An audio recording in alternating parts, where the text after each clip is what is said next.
भतारे मन कैसे करेला ओ सही तू हमरा के लेला, ओ सही तू हमरा के लेला।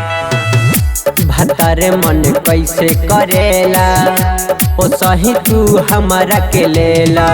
चढ़ल जवानी हमर पानी छोड़ेला, काहे न राजा पाजा धके कोड़ेला।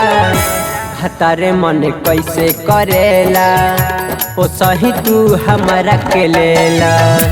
ए राजा मन कैसे करेला ओ सही तू हमरा के लेला, हमरा के लेला, हमरा के लेला,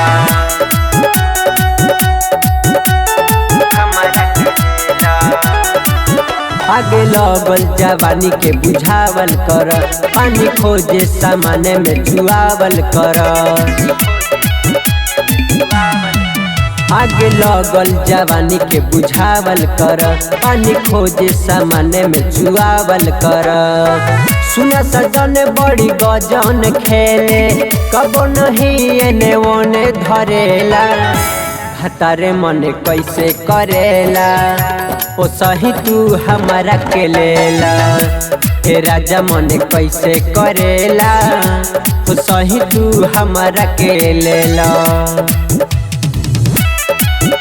भतारे मन कैसे करेला,